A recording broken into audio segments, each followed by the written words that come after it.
मंदोदरी, लंका की रानी और आदर्श स्त्री का प्रतीक। रामायण की भव्य कथा में अक्सर नायकों और खलनायकों पर ध्यान दिया जाता है, लेकिन इस कथा में एक ऐसी स्त्री की कहानी छिपी है जिसकी बुद्धिमत्ता और गरिमा ने एक अमिट छाप छोड़ी है। मंदोदरी, लंका की रानी और रावण की पत्नी। कौन थी मंदोदरी और क्या था उनका वह योगदान जो उन्हें एक आदर्श स्त्री का प्रतीक बनाता है? मंदोदरी कोई साधारण स्त्री नहीं थी। उनका जन्म मायासुर और अप्सरा हेमा के घर हुआ था। कहा जाता है कि वह वेदों और शास्त्रों में निपुण थी। अपनी अद्वितीय सुंदरता और बुद्धिमत्ता के साथ उनका विवाह रावण से हुआ और वह लंका की महारानी बनी। लंका की रानी के रूप में मंदोदरी ने राज्य की समृद्धि में महत्वपूर्ण भूमिका निभाई। वह केवल रावण की पत्नी नहीं थी, बल्कि उनकी सबसे विश्वसनीय सलाहकार भी थी।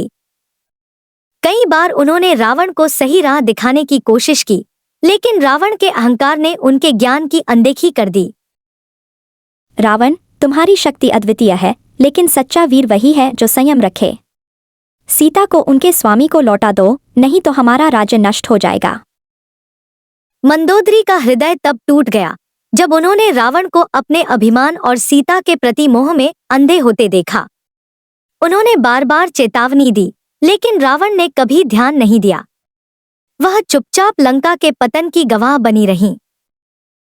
मंदोदरी ने कठिन समय में भी अपनी करुणा और साहस बनाए रखा।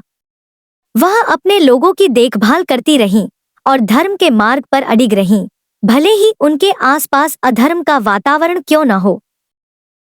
लंका के विनाश के बाद मंदोदरी ने अपने पति की मृत्यु का शोक मनाया, लेकिन उन्होंने अपने दुख को भी गरिमा के साथ सहा। उनकी कहानी हमें सिखाती है कि बुद्धिमत्ता और धैर्य अंधकार के समय में भी चमक सकते हैं।